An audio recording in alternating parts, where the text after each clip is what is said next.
Hello everyone, welcome to Pharmarocks YouTube channel. Pharmarocks के YouTube educational channel में आपका स्वागत है। In today's video lecture we will study in detail about the hypothermia. Hypothermia की ऐसी condition के जिसके अंदर बॉडी टेम्परेचर है वो काफ़ी लो हो जाता है। तो जो लो बॉडी टेम्परेचर की जो कंडीशन प्रोड्यूस होती है उसको हम मेडिकल टर्म्स के अंदर कहते हैं हाइपोथर्मिया। तो जो हाइपोथर्मिया जो कंडीशन डेवलप होती है कि जिसके अंदर स्पेशली बॉडी टेम्परेचर जो है वो काफ़ी डिक्रीज होता है। तो ये होने के जो रीजंस हैं कि जिसको हम कहते हैं कोजिस, फिर उसके रिलेटेड साइन एंड सिम्टम्स, फिर किस तरह से हम उसके ट्रीटमेंट कर सकते हैं, what are the steps for prevention and risk factors, ये सभी के बारे में हम ये वीडियो लेक्चर के अंदर डिटेल में स्टडी करेंगे कि स्पेशली हमारा टॉपिक जो है वो रहेगा ऑन हाइपोथर्मिया और उस वो होने के रीज़न से कौन से उसके अलग अलग लक्षण होते हैं, ट्रीटमेंट कैसे कर सकते हैं हम, प्रिवेंट कैसे कर सकते हैं एंड रिस्क फैक्टर ये कंडीशन के बारे में। तो यूजुअली जो बॉडी टेम्परेचर हम कहते हैं कि 37 डिग्री सेल्सियस की जो हम नॉर्मल बॉडी टेम्परेचर कहते हैं। तो नॉर्मल बॉडी टेम्परेचर से जब टेम्परेचर डाउन होता जाता है तो यहाँ पे पहले 37 की जो नॉर्मल, उसके बाद समझो कि 36.5 होता है, फिर 35.5 डिग्री सेल्सियस, फिर 35, 34 और फिर उससे भी काफ़ी कम 27। तो ये जो कंडीशंस डेवलप होती है जैसे जैसे टेम्परेचर आपकी बॉडी का डाउन होता जाता है तो उसको हम कहते हैं the condition of low body temperature, और मेडिकल टर्म्स के अंदर वो कहा जाता है हाइपोथर्मिया। तो स्टडी करेंगे डिटेल में regarding the hypothermia in this lecture. So this expert lecture by Amar sir, mister Amar M Rawal, BPharm M.Pharm in Pharmaceutics, PhD pursuing Assistant Professor and founder of Pharmarox, pursuing the PhD from Gujarat Technological University, Ahmedabad, Gujarat. So thank you friends for being a 1 lakh family of Pharmarox। आप सभी के support के कारण ही ये achievement को हम achieve कर पाए हैं। तो बहुत बहुत धन्यवाद आपका। स्वागत है आपका फार्मारॉक्स के यूट्यूब एजुकेशनल चैनल में एंड आप सभी के एफर्ट्स के कारण ही फार्मरॉक्स ने अपने 1 लाख से ज़्यादा सब्सक्राइबर कंप्लीट किए और जिसके कारण सिल्वर बटन की जो यूट्यूब क्रिएटर अवार्ड कहा जाता है उसका सम्मान जो है वो फार्मरॉक्स को मिला है। So thank you friends for be in a 1 lakh family of Pharmarocks. Be updated with farmer knowledge, for that subscribe the channel and press on the bell icon and never miss any video of Pharmarocks. तो Pharmarocks का जो study material, test series, video lecture वगैरह Pharmarocks के app ऊपर available है।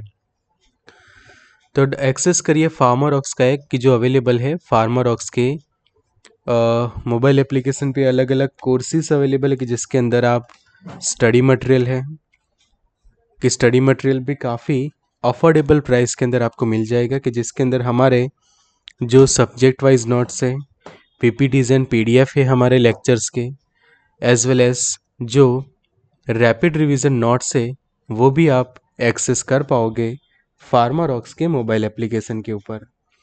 तो ये सभी फैसिलिटीज़ आपको मिलती है अफोर्डेबल प्राइस के अंदर कि जहाँ पे आप ये कोर्सेज को एक्सेस कर पाते हैं। तो स्टडी मटेरियल के अलावा आपको वहाँ पे प्रिंटेड ऑफ स्टडी मटेरियल का भी ऑप्शन है, also about the test series and video lecture. So ये सभी फीचर्स को एक्सेस करिए वेरी अफोर्डेबल प्राइस में फार्मरॉक्स के ऐप ऊपर।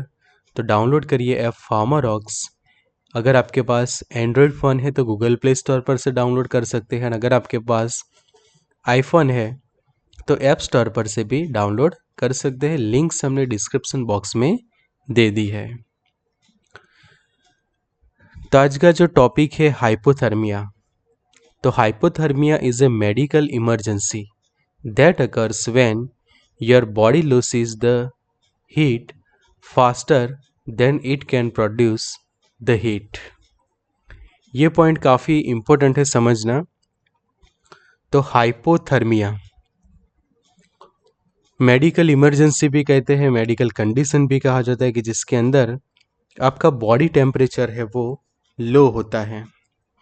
कि यहाँ पे हम देख सकते हैं कि ये जो पर्सन है उसको काफ़ी ठंड लग रही है। उसका रीज़न है कि वो जहाँ पे है उसके आसपास जो टेम्परेचर है वो काफ़ी लो है। कि जो हम नॉर्मल हमारा बॉडी टेम्परेचर का है, तो नॉर्मल का जो हमारा बॉडी टेम्परेचर है 37 डिग्री सेल्सियस। अगर समझो कि आसपास के एनवायरनमेंट के अंदर टेम्परेचर समझो कि ऐसा है कि 5 डिग्री सेल्सियस टेम्परेचर है, तो उस वक्त हमारे बॉडी की सिस्टम ही ऐसे है कि उस वक्त हमें सीवरिंग होती है, ठंड लगती है, हमारे मसल्स के अंदर हमें सीवरिंग जैसा प्रोड्यूस होता है और वो हमारे बॉडी के अंदर हीट जो है वो प्रोड्यूस करते हैं, और जिसके कारण हम ठंड के सामने प्रॉपर हमारा प्रोटेक्शन रखते हैं। बट ये कंडीशन होती है इमरजेंसी के अंदर होता है कि इसमें that occurs when our body loses heat faster. तो हमारी ये जो बॉडी है क्या करेगी, अपना जो लूज करेगी हीट, तो उसके कारण क्या होगा कि टेम्परेचर जो है वो बॉडी का डाउन होगा और ये प्रोसेस होगी काफ़ी faster. Then it can produce heat. कि इतनी फास्ट हीट जो है वो लॉस हो रही है कि जिसके कारण कि जो हीट प्रोड्यूस हो रही है उसके कंपेयर में हीट लॉस काफ़ी ज़्यादा है। कि जब इक्विलिब्रियम बैलेंस होता है बॉडी के अंदर, heat loss is equal to proper heat produce. कि जब हमारे आसपास काफ़ी ठंड होती है तो उस वक्त जितनी हीट हमारी बॉडी लॉस करती है उतनी ही सामने हीट जो है वो प्रोड्यूस होती है, जिसके कारण हमारा बॉडी का जो टेम्परेचर है वो 37 डिग्री सेल्सियस रहता है मेंटेन। बट किसी कारणों जब आपकी बॉडी हीट जो है वो काफ़ी फास्ट लॉस करती है और उसके सामने हीट प्रोड्यूस भी काफ़ी, हीट प्रोड्यूस होना स्लो होता है एंड हीट लॉस होना हो जाता है फास्टर। ये जब इक्विलिब्रियम में था तब कोई प्रॉब्लम नहीं थी, बट जब क्या होता है कि हीट लॉस होता है फास्टर और हीट प्रोड्यूस होना हो जाता है स्लो, तो रिजल्टिंग अब क्या होगा कि ये जो टेम्परेचर 37 इक्विलिब्रियम रहता था उसके बजाय ग्रेजुअली वह टेम्परेचर डाउन होगा। कि सबसे पहले 36.5 हुआ, फिर समझो कि 35 होता है, 33 होता है, 32 होता है, तो ग्रेजुअली ये टेम्परेचर डाउन होता जाएगा बिकॉज हीट लॉस फास्टर हो रही है कंपेयर टू हीट प्रोड्यूस। कि जो हीट प्रोड्यूस होनी चाहिए कि जब हमारे आसपास के एनवायरनमेंट काफ़ी ठंडा हो तो उस वक्त हम जल्दी से हमारा जो है हीट लॉस करते हैं, बट सामने प्रॉपर हीट प्रोड्यूस होना भी ज़रूरी है। अगर समझे कि ऐसा नहीं होता तो क्या होगा, आपका टेम्परेचर धीरे धीरे काफ़ी डाउन होता जाता है। तो यही कॉन्सेप्ट है हाइपोथर्मिया होने के पीछे। तो ये वाला जो स्लाइड है उसका आप स्क्रीनशॉट ले सकते बिकॉज ये जो एनोटेशन है वो आपके लिए काफ़ी इम्पोर्टेंट रहेगी। कि hypothermia is a medical emergency, ये कंडीशन को हम इमरजेंसी कंडीशन कहते हैं बिकॉज समझो कि हम पेशेंट को हाइपोथर्मिया जब होता है और उसको ट्रीट नहीं करते तो इवन पेशेंट जो है वो कोमा में जा सकता है, उसकी और उसकी डेथ भी हो सकती है। तो ये जो मेजर प्रॉब्लम्स कॉम्प्लिकेशंस कि जिससे पेशेंट की जो लाइफ है उसके ऊपर अफेक्ट होता है डायरेक्टली,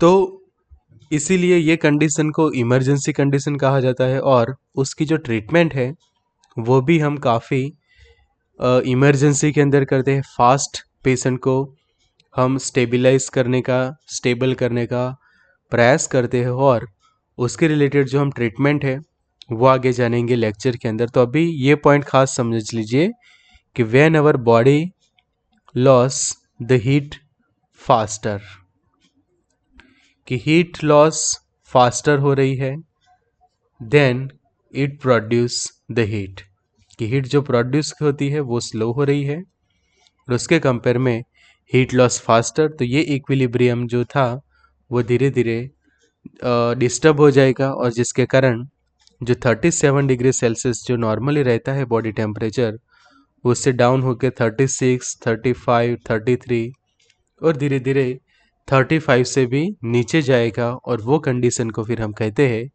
हाइपोथर्मिया। तो ये कंडीशन जो है वो फीवर से कम्प्लीटली ऑपोजिट है। फीवर ऐसी कंडीशन है कि जिसको अंदर टेम्परेचर इंक्रीज होता है, जबकि यहाँ पे टेम्परेचर डाउन होता है बिलो 95 डिग्री फ़ारेनहीट और 35 degree Celsius.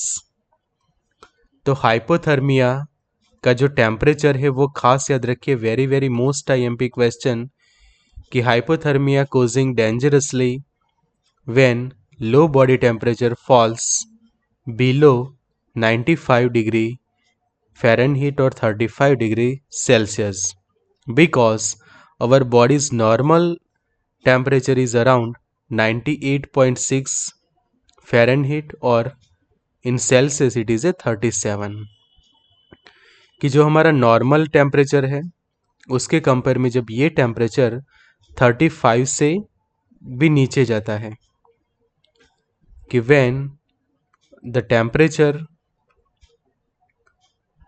Decrease to 35 degree Celsius, that means the hypothermia.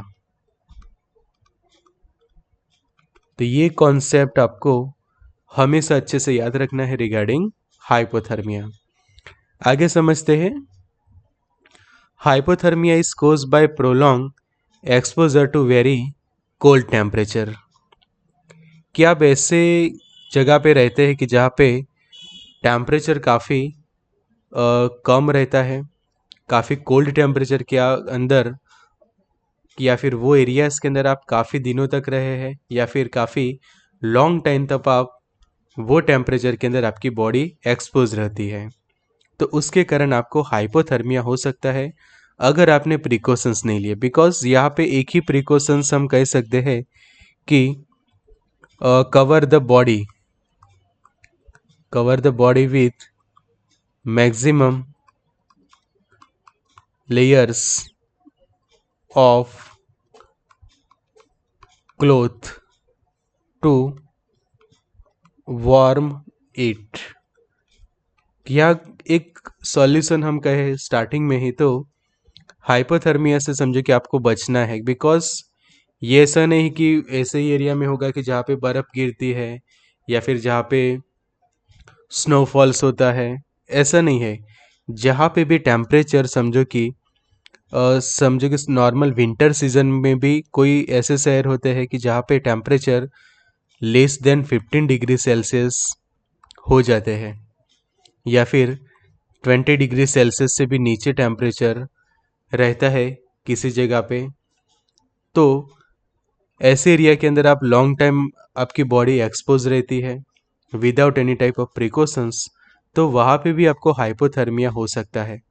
और जैसे जैसे ये टेम्परेचर और डाउन होते जाते हैं, वैसे वैसे हाइपोथर्मिया होने के जो चांसेस है वो बढ़ते जाते हैं, कि लाइक यहाँ पे 20 है, 20 से भी नीचे समझो कि 15 तक जा रहा है, 10, 5 और समझो कि 0 डिग्री सेल्सियस टेम्परेचर हो रहा है, या फिर उससे भी नीचे माइनस में जा रहा है, तो उस वक्त आपको काफ़ी प्रिकॉशंस रखने पड़ते हैं, आपकी बॉडी को काफ़ी कवर करके रखना पड़ता है, कि जैसे आप यहाँ पे देख सकते हैं कि प्रॉपर आप जो है वो आपकी बॉडी को कवर करिए। ऐसे हैंड ग्लोव्स भी देख सकते हैं, स्वेटर वगैरह है, तो उससे प्रॉपर जब आपकी बॉडी कवर होती है with maximum layers of cloth to warm it, तो उससे आप हाइपोथर्मिया से बच सकते हैं।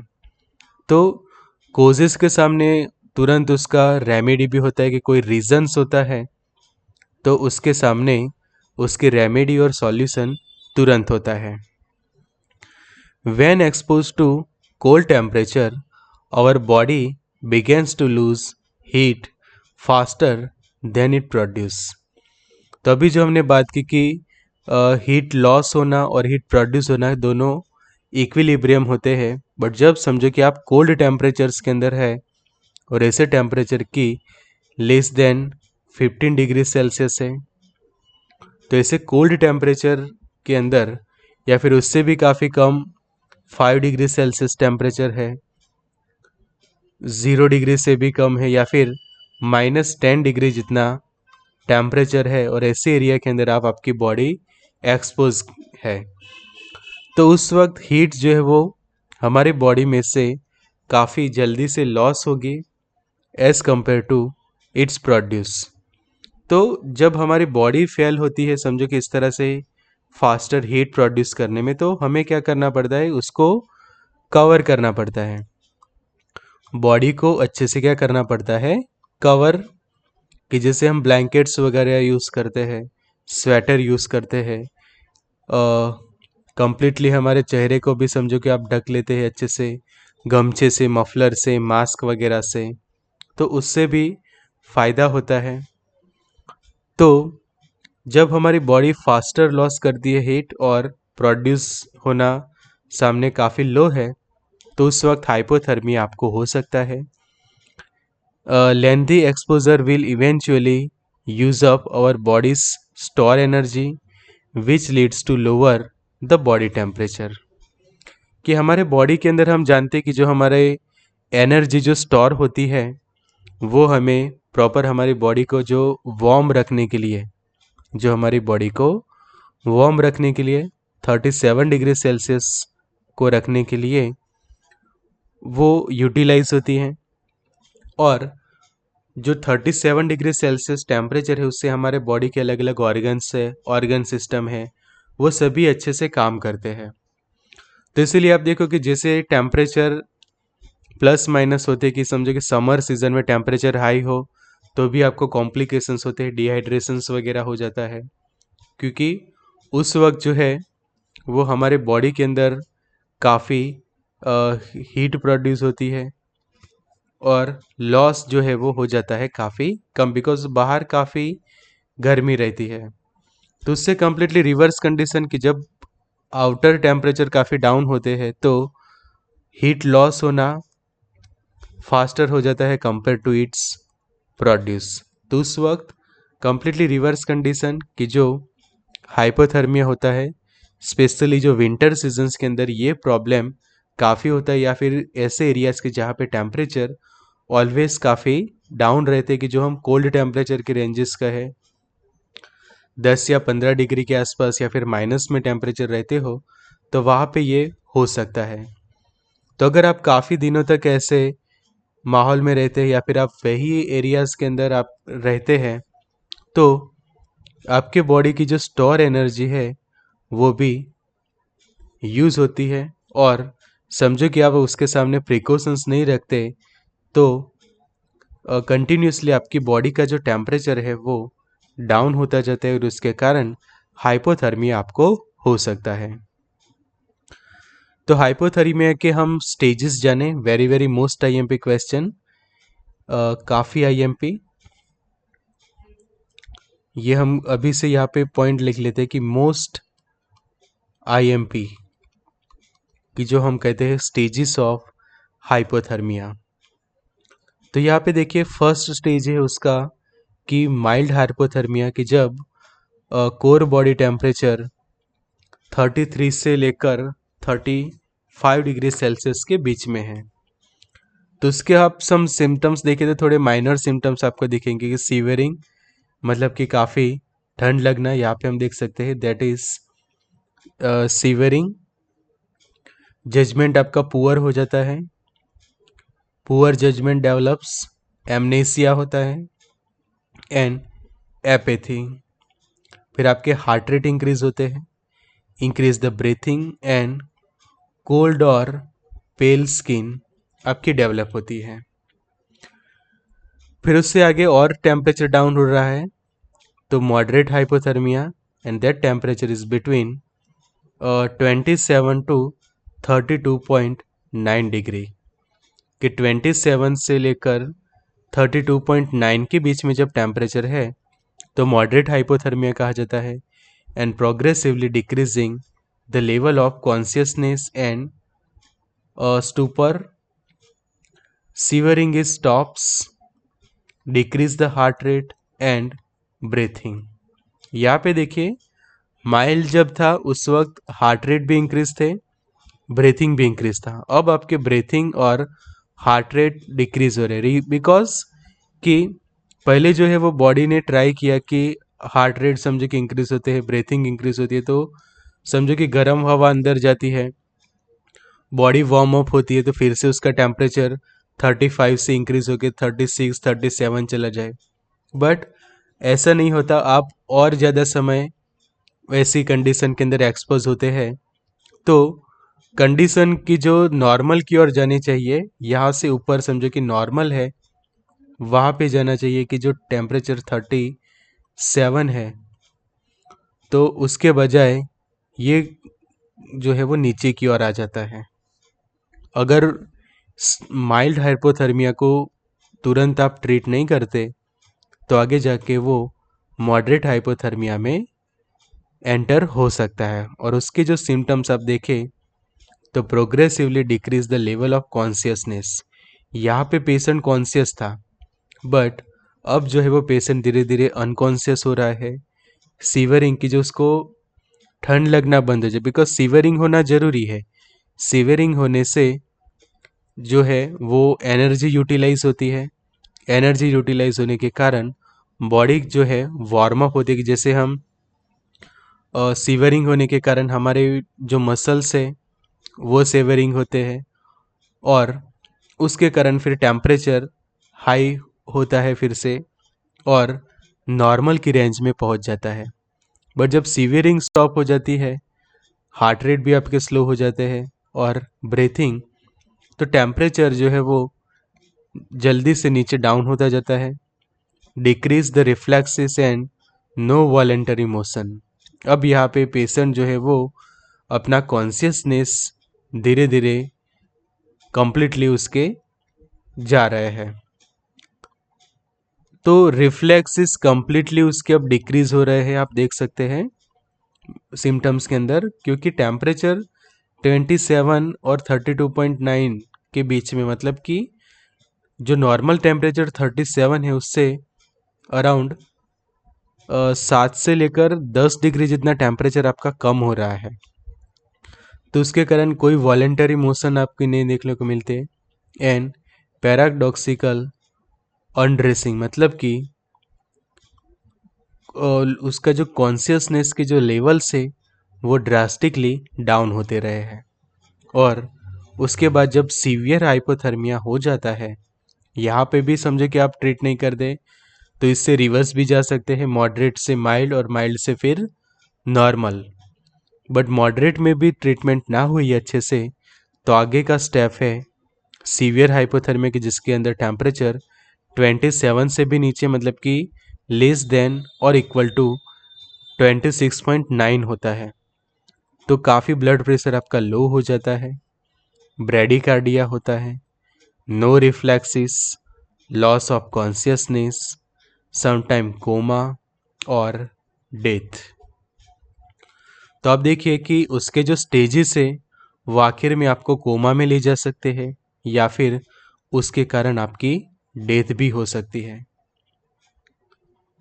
या फिर आप कंप्लीटली आपके कॉन्शियसनेस लॉस हो जाती है। तो ऐसा ना हो इसलिए इसको स्टार्टिंग के इनिशियल स्टेजेस में ही ट्रीट कर लेना ज़रूरी है।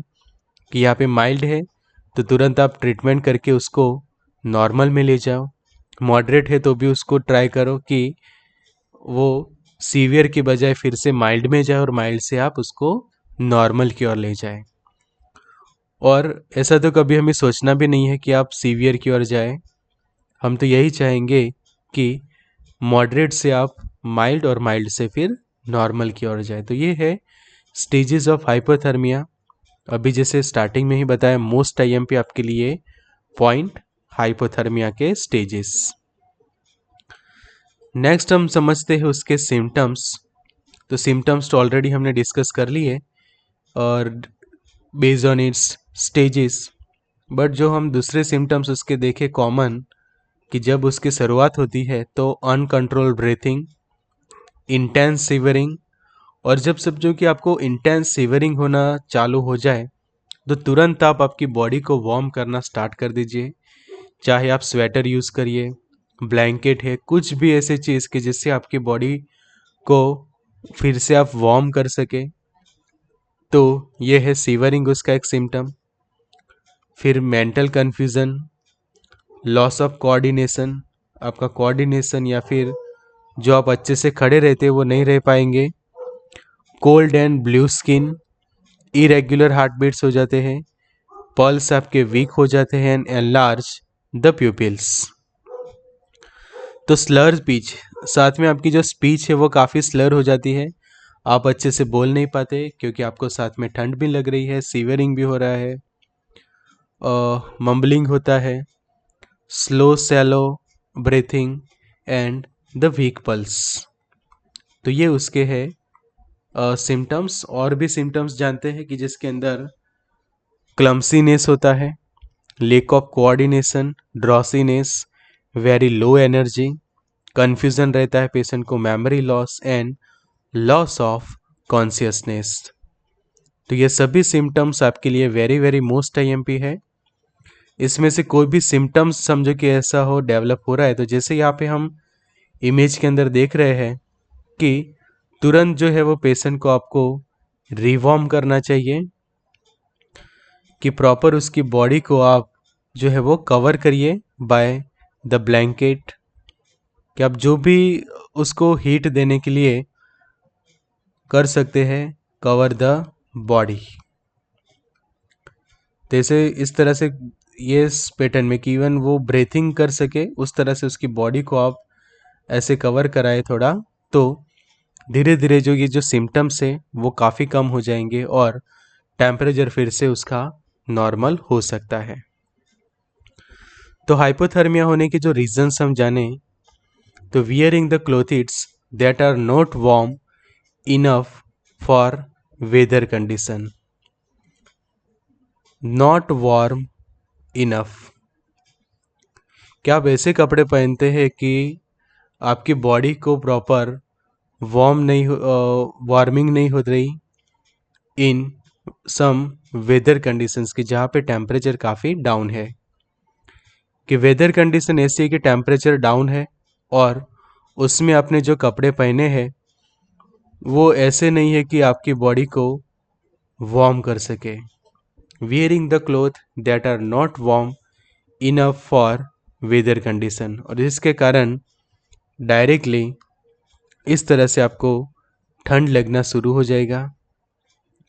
Staying out in the cold too long, बाहर समझो कि काफ़ी ठंड है और वो इसी ठंड के अंदर आप बिना अपने बॉडी को अच्छे से कवर किए काफ़ी टाइम तक रहते हैं, तो उसके कारण भी ये हो सकता है। Being unable to get out of wet clothes और move to a warm dry location,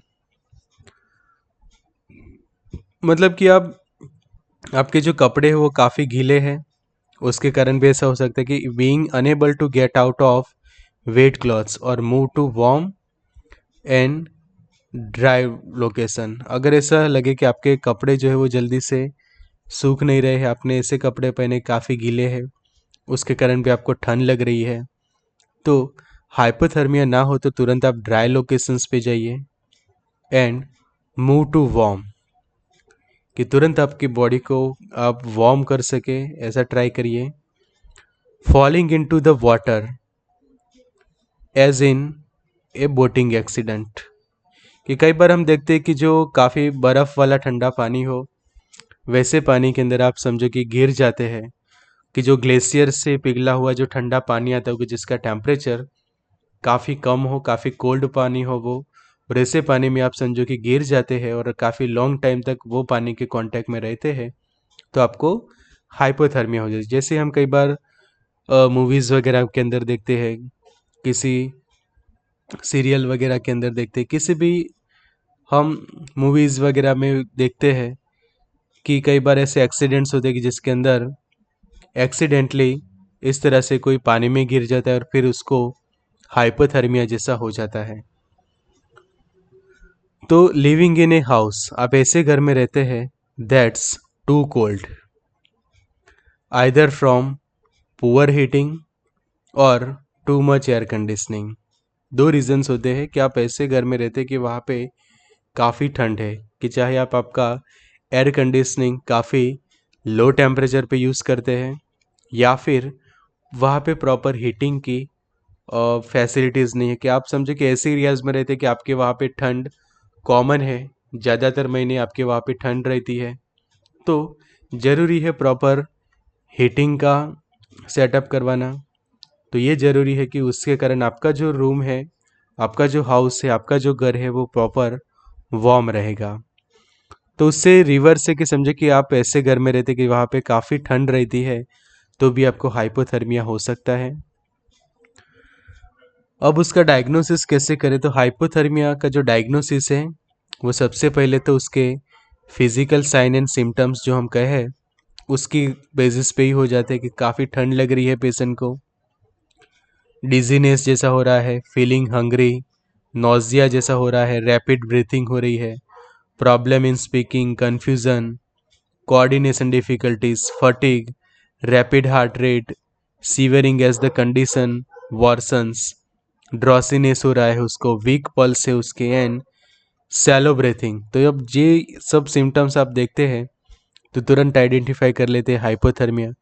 even समझे कि कोई एक्सीडेंटल कंडीशन पे से भी ऐसा हुआ है कि कोई पर्सन काफ़ी कोल्ड वाटर के कांटेक्ट में आया है, ऐसे बर्फ़ में फंस गया है, कि जैसे हम देखते हैं कि बर्फ़ के तूफान वगैरह के अंदर आप फंसे और आप प्रॉपर आपकी बॉडी कवर ना हो, और इवन बॉडी कवर हो तो भी जब आप वैसे बर्फ़ के नीचे कंप्लीटली आपकी बॉडी रहती है काफ़ी टाइम तक, तो भी वो कंडीशन में हाइपोथर्मिया हो जाता है। तो डायरेक्टली जो उसके सिम्टम्स होते हैं उसके बेसिस पे ही डायग्नोसिस तो हो ही जाता है। Blood test can also help to confirm hypothermia and its severity, कि बॉडी टेम्परेचर तो आप चेक करोगे, साथ में ब्लड टेस्ट भी आप समझो कि करते, तो उससे उसकी सीवियरिटी पता चलेगी कि कौन से स्टेज में है। तो ये ज़रूरी है blood test as well as उसका टेम्परेचर चेक करना ज़रूरी है। ब्लड के अंदर कोई कोएगुलेशंस वगैरह आपको देखने को मिल रहा है या नहीं, तो वो सब चेक करना पड़ता है उसके डायग्नोसिस से अंदर। Diagnosis may not be readily apparent, however, if the symptoms are mild, as when an older person who is indoor has a symptoms of confusion, lack of coordination and speech problem. तो directly symptoms के basis पे भी कई बार जज करना difficult हो जाता है, बिकॉज कोई पर्सन ऐसे इस तरह से रहता है कि उसके सिम्टम्स डायरेक्टली हमें ऐसे दिखने को मिलते हैं कि कन्फ्यूज़न है उसका, लेक ऑफ कोऑर्डिनेशन है, स्पीच प्रॉब्लम है, तो उसको आप ऐसे नहीं जज कर सकते कि उसको हाइपोथर्मिया है। ओके, तो ज़रूरी है साथ में दूसरे भी टेस्ट करना, कि आप उसका बॉडी टेम्परेचर खास ज़रूर से चेक करिए, ज़रूर पड़े तो ब्लड टेस्ट करिए, और उसी के बाद अब फाइनल उसका डायग्नोस कर सकते हैं एज अ हाइपोथर्मिया। उसके रिस्क देखें तो your tolerance for cold diminishes when you are fatigue, कि जब आप काफ़ी थके होते हैं तो उस वक्त जो टॉलरेट करना आपके लिए काफ़ी मुश्किल हो जाता है, कि आपका जो टॉलरेंस लेवल है ठंड को सहन करना वो धीरे धीरे कम होता जाता है। फिर ओल्डर एज कि जो हाइपोथर्मिया का जो रिस्क है, समझो कि आप काफ़ी थके हुए हैं और ऐसी थकान के अंदर आप ऐसी ठंड के कांटेक्ट में आते हैं, तो उस वक्त आपकी बॉडी का जो टॉलरेंस लेवल है वो काफ़ी लो होता है, तो उस वक्त आपको हाइपोथर्मिया हो सकता है due to this fatigue. Second, older age, आपकी एज काफ़ी ज़्यादा है तो उसके कारण भी आपको हाइपोथर्मिया हो सकता है कि अगर आप काफ़ी ठंड के अंदर एक्सपोज होते हैं। The body's ability to regulate the temperature and to sense cold may lessen with age, कि जैसे जैसे एज बढ़ती जाती है बॉडी की जो एबिलिटी होती है टेम्परेचर को रेगुलेट करने की, इक्विलिब्रियम करने की, वो रिड्यूस होती है एज पर इंक्रीज द एज। तो ओल्डर एज में भी as well as the very young age, कि जब एज काफ़ी कम हो उस वक्त भी हो सकता है। मेंटल प्रॉब्लम्स हो आपको, अल्कोहल एंड ड्रग एडिक्ट हो आप, उस वक्त भी हो सकता है। As well as certain medical conditions and medications. तो ये है हाइपोथर्मिया के रिस्क फैक्टर्स। कॉम्प्लिकेशंस जाने तो कॉम्प्लिकेशन है एक न्यूमोनिया। तो मेकेनिज्म हम देखें तो उसके अंदर फिर वेंटिलेटर की ज़रूरत पड़ेगी पेशेंट को, क्योंकि न्यूमोनिया के कारण समझे कि हाइपोथर्मिया हुआ है तो भी हो सकता है। इवन थायराइड रिलेटेड प्रॉब्लम्स में भी कई बार सिम्टम्स डेवलप होते हैं हाइपोथर्मिया के। फिर bronchus mucus obstructions, neuromuscular junction blocker हो सकता है, हाइपोकैलेमिया हो सकता है, decrease absorption in loop of Henle, hyperglycemia आपको हो सकता है, decrease insulin release and decrease motility, कि इंसुलिन रिलीज डिक्रीज हो जाता है जिसके कारण शुगर यूटिलाइज नहीं होगी, शुगर यूटिलाइज नहीं होगी तो ब्लड शुगर इंक्रीज होगा, और ब्लड शुगर इंक्रीज होगा तो उसको हम कहते हैं हाइपरग्लाइसेमिया। सेप्सिस हो सकता है because of the decrease in white blood cell, कि उतने काफ़ी समझो कि कोल्ड टेम्परेचर के अंदर जब आप एक्सपोज होते हैं काफ़ी समय तक तो उसके कारण ये कॉम्प्लिकेशंस डेवलप होते हैं आपके बॉडी के अंदर, वो WBC डाउन हो जाते हैं और जिसके कारण सेप्सिस हो सकता है। थ्रोम्बोसाइटोपेनिया भी हो सकता है ओनली विथ प्रोलॉन्ग हाइपोथर्मिया, कि काफ़ी टाइम तक आप एक्सपोज होते हैं हाइपोथर्मिया के कारण तो उसके कारण थ्रोम्बोसाइटोपेनिया भी हो सकता है। ये है उसके कॉम्प्लिकेशंस। अब जानते हैं उसके ट्रीटमेंट के बारे में। तो ट्रीटमेंट में तो सबसे पहले आपको पेशेंट को अच्छे से रैप करना होता है, कि हाइपोथर्मिया रैप, की जो पेशेंट है उसको अच्छे से ब्लैंकेट से आप कवर कर लें कि जिससे उसको प्रॉपर हीट मिले। उसके लिए आप समझे कि हॉट वाटर बैग्स वगैरह है वो भी यूज़ कर सकते हैं, और हॉट वाटर बैग्स को अलग अलग बॉडी पार्ट्स के पास रख के फिर आप जो है वो proper wind proof and water proof जो लेयर्स होते हैं ऐसा पूरा प्रॉपर ब्लैंकेट से उसकी बॉडी को कवर करिए। As well as be the gentle when you are helping a person with hypothermia, handle him और हर जेंटली, बहुत ही जेंटली उसको हैंडल करिए। Move the person out of the cold, सबसे पहले तो पेशेंट को जहाँ पे वो ठंड में एक्सपोज हो वहाँ से तुरंत आप ऐसी जगह पे लीजिए कि वो रूम अच्छे से वार्म हो। उसके जो वेट क्लॉथ है वो कम्प्लीटली आप रिमूव कर लीजिए। उसके बाद उसकी जो बॉडी है उसको कवर करिए विथ द ब्लैंकेट्स, कि यहाँ पे जैसे हम देख रहे हैं कि ब्लैंकेट से बॉडी को अच्छे से करें, कि ये स्टेप 1 देखें, उसके बाद ये स्टेप 3, और स्टेप 3 के अंदर completely step by step body को जो है वो अच्छे से कवर कर लिया है, कि जिससे क्या है कि ये हम रीवार्मिंग करवा सकते हैं। उसके बाद insulate the persons body from the cold ground. अब आप उसको ऐसे बेड पे भी सुला सकते कि जहाँ पे बेड अच्छे से आपने ऐसे रूम में सेट किया है वहाँ पे ऑलरेडी प्रॉपर वार्मिंग है, तो जो कोल्ड ग्राउंड से आप उसको बेड पे आप सुला सकते हैं अच्छे से। अगर पेशेंट कॉन्शियस है तो कोई प्रॉब्लम नहीं है, बट अनकॉन्शियस हो तो भी आप उसको ये ट्रीटमेंट दे सकते हैं। उसके मॉनिटर ब्रीथ करिए और वो समझो कि डायरेक्टली ले सकता हो वार्म बेवरेजेस की, मतलब कि आप गर्म चाय उसको देते हैं, कॉफ़ी वगैरह देते हैं, हॉट बेवरेजेस जितने भी आप ट्राई कर हो सके वो आप उसको देंगे, तो उससे फिर से उसका बॉडी टेम्परेचर जो है वो इंक्रीज होगा। कि जैसे यहाँ पे हम देख सकते हैं कि गरम गरम उसको चाय या कॉफ़ी वगैरह आप दे रहे हैं, तो उससे कारण फिर से उसका जो बॉडी है वो नॉर्मल टेम्परेचर में जाएगा। तो use warm and dry compresses, don't apply the direct heat apply नहीं करनी है। उससे क्या होगा कि कई बार जो स्किन्स वगैरह है वो डैमेज हो सकती है, बर्निंग हो सकती है, इंजरी हो सकती है डायरेक्ट हीट अप्लाई करने से। तो आप इनडायरेक्टली हीट अप्लाई करें कि जैसे ब्लैंकेट से, और इस तरह से आप गर्म पानी देते हैं या फिर कॉफ़ी देते हैं, टी वगैरह देते हैं, तो उससे काफ़ी फ़ायदा होता है। तो ये जो है वो पेशेंट जब अच्छे से कॉन्शियस हो तो उस वक्त आप ये कर सकते हैं कि जहाँ पे ये जो पर्सन इसको अच्छे से दे रहा है कि हॉट टी या फिर आप कॉफ़ी दे सकते हैं उसको, या फिर सॉल्ट वाटर कि डायरेक्ट गर्म पानी और इसमें थोड़ा सॉल्ट डाल के भी उसको दे सकते हैं। कि समझो कि लो टेम्परेचर हुआ हो, low body temperature, as well as इसके एक सिम्टम्स डेवलप होते हैं डिक्रीज इन ब्लड प्रेशर। तो अगर आप सॉल्ट वाटर देंगे और उसमें भी वो गर्म देंगे तो दो प्रॉब्लम सॉल्व होगा।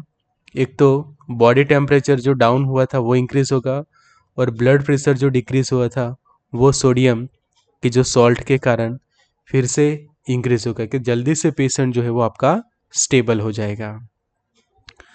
नेक्स्ट है पेसिव रिवॉर्मिंग। पेसिव रिवॉर्मिंग मतलब कि आप उसको